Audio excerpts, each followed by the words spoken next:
The last Council of Meeting, the pandemic has brought considerable human suffering and a major disruption to member states' economies across sectors. Let us therefore, Honorable Ministers, remain united as a region and contain the negative effects of COVID-19 by, among others, ensuring a continued smooth movement of goods and services that drives industrial development and as such socio-economic and technological transformation of our economies.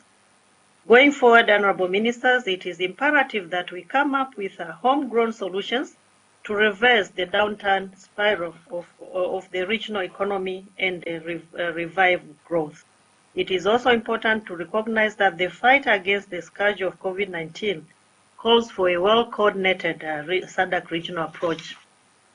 As I conclude, may I once again commend the SADC member states for the difficult decisions that they are making on a daily basis and for the bold measures they are implementing to arrest the spread of COVID-19 and reduce human suffering while minimizing the damage at national economies, but also the regional economy.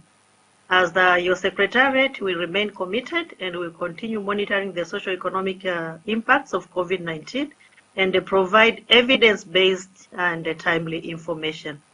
While thanking the Chairperson of Council, Profesa Kabudi, for his tireless efforts and guidance, allow me also to thank the expanded Technical Committee on monitoring the implementation of the Protocol on Health and the SADC Secretariat staff, and the Committee of Senior Officials and the able leadership of Brigadier General Ambassador Ibuge for the dedication in finalizing the review of the guidelines and standard operating procedure.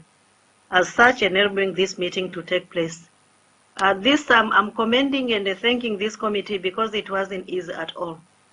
They spent a lot of time trying to bring all the issues together to make sure that we have consensus on issues which were difficult to agree on, and they managed to bring a more harmonized document to the senior officials. The senior officials also this morning, they took time to address a few pending issues, and they have managed to come up with a position which has taken into consideration a number of views to make sure that whatever is presented for your consideration is a balanced document which takes into cognizance that indeed we need to make sure that we have a safe region, but at the same time we are not hindering economic activities of our region. We need to have the means to be able to contain COVID-19.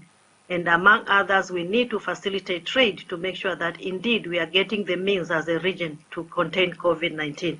So if a lot of work has gone through in what is being presented to you, please consider what is being presented and then enable the region to move forward.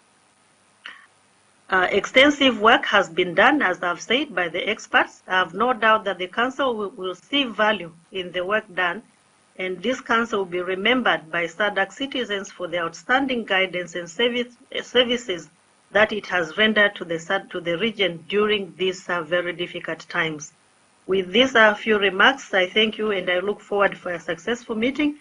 But allow me, as I was asked by the Master of Ceremony, to invite the Chairperson of Council to address this meeting, but also to officially open the meeting. After the opening session, we'll go to the identification of quorum chairperson. I'm trying to preempt to be asked that question during the opening session. I submit and invite you, Honorable Minister, to deliver your remark to this official opening of the Extraordinary Council of Ministers meeting. Thank you. Honorable Ministers, Honorable Deputy Ministers, Dr. Stegomena Lawrence Tax, the Executive Secretary of SADC, Permanent Secretaries and Director Generals, senior officials and SADC Secretariat staff, representatives of the media, invited guests, ladies and gentlemen, good afternoon. Habari za mchana. It is with great pleasure that I welcome you all to this extraordinary SADC Council of Ministers virtual meeting convened to deliberate on regional standard operating procedures for management and monitoring of cross-border transport at designated points of entry and COVID-19 checkpoints. Allow me to thank you, my fellow ministers, for once again honoring the region by participating in this August meeting. Ladies and gentlemen, I wish to register my sincere gratitude and appreciation to Dr. Stogomena Lawrence Tax, Executive Secretary, and the entire SADC Secretariat for their outstanding contribution in coordinating SADC activities, particularly at this critical time that the region is still dealing with the COVID-19 pandemic.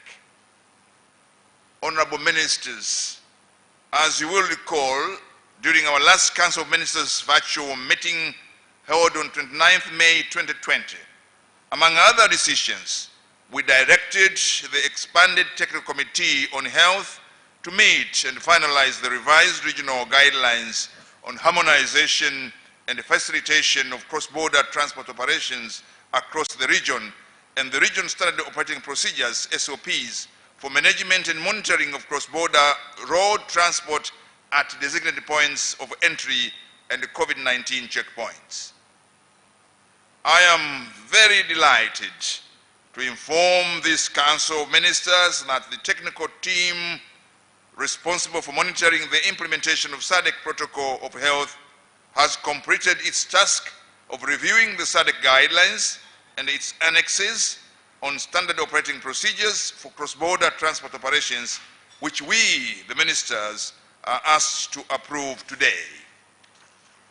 Honorable Ministers, as most countries and regions around the globe are still facing a public health emergency of international concern caused by COVID-19 pandemic, our region has continued to exhibit its determination and solidarity as we strive to address and contain the COVID-19 pandemic. Honorable Ministers, I believe you will agree with my summation that this pandemic is likely not to end in the short term, and the region will have to practice safe trading and transport facilitation for economic growth and the prosperity of our people while managing and containing the spread of COVID-19. It is in that regard I wish to take note that some SADC member states have taken pragmatic decisions to open up and resume economic and social activities, including opening schools and groceries, while observing all the necessary measures and precaution against the spread of COVID-19. Honorable Ministers, as I hinted in my 29th May 2020 speech, that while we take measures to contain the pandemic, we should be reminded that the very aim of our integration, among other things, is to boost intertrade, regional intertrade, and the creation of jobs for our people. Solidarity in the struggle for freedom and prosperity is what inspired and drove our founding fathers to establish this community.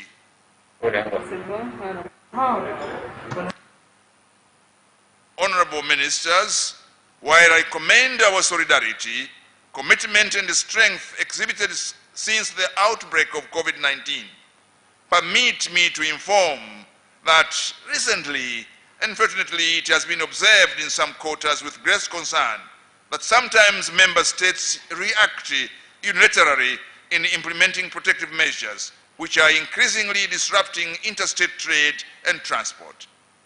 Further, freight transport operations and drivers sometimes are unfairly treated, which also leads to higher transport costs and delays in cargo delivery.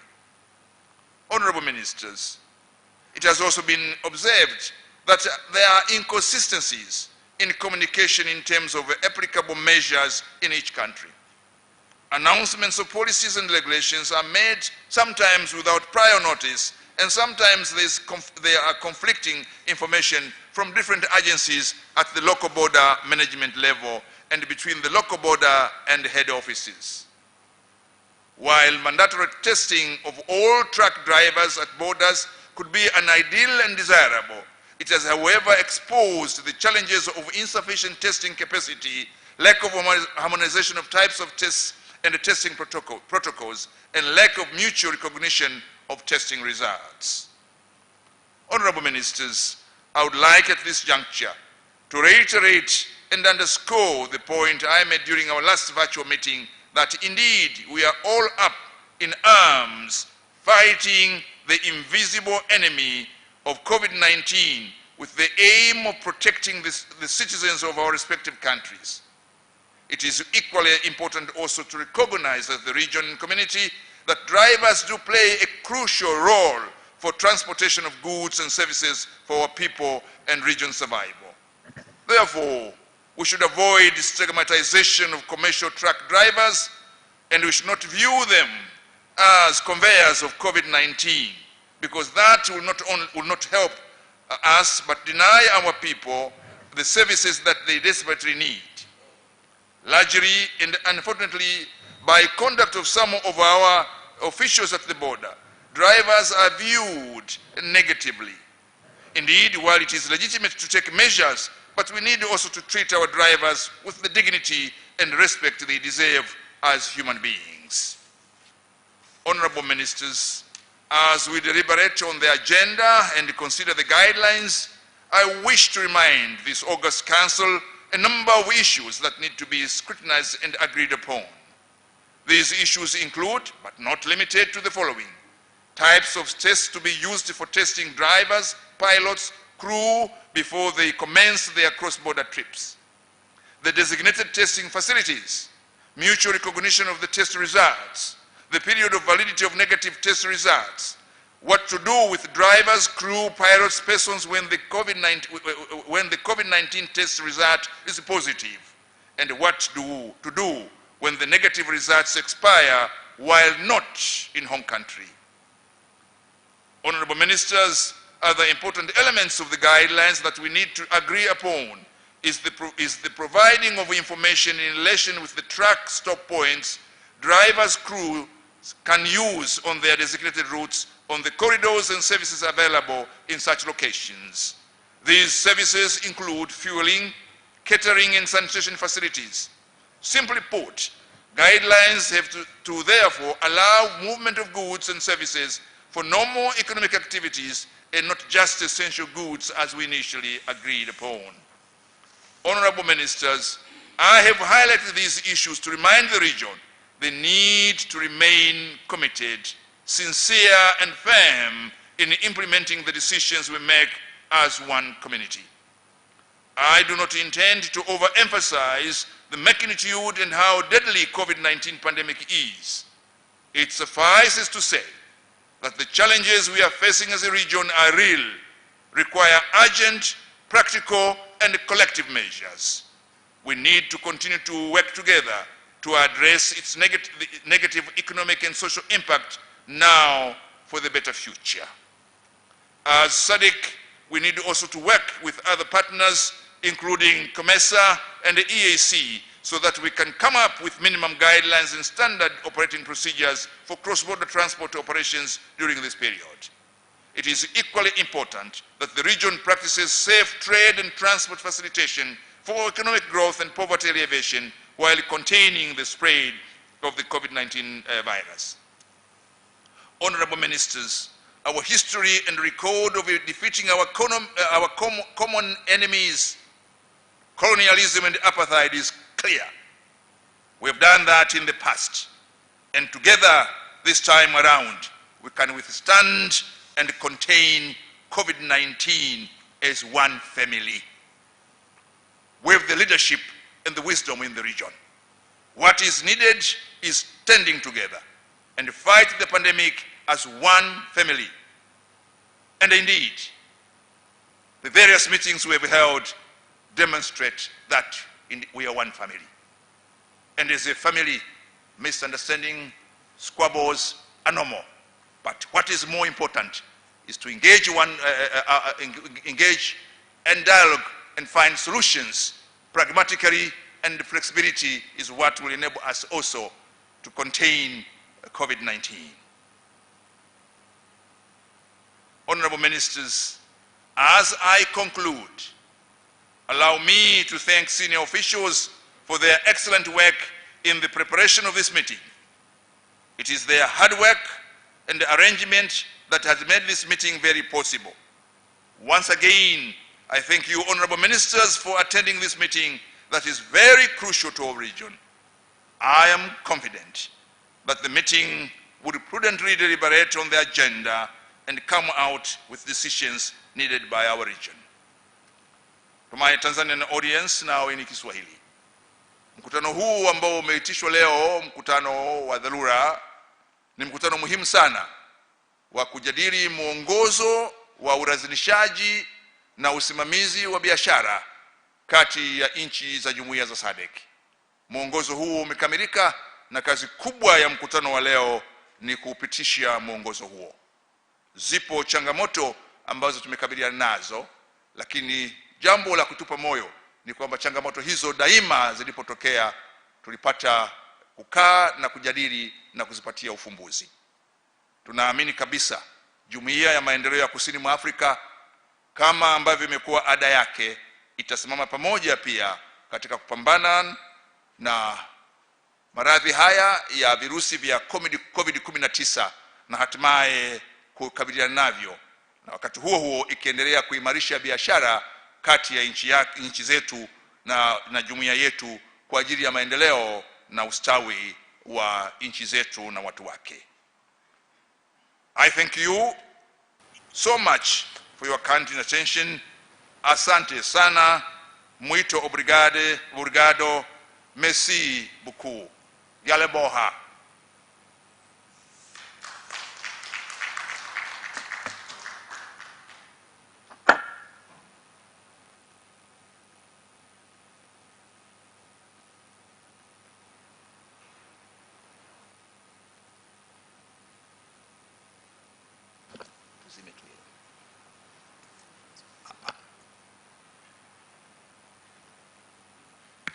Thank you, Honorable Minister. Members of the media, we thank you for your presence, but may you kindly take your exit as the meeting is about to start.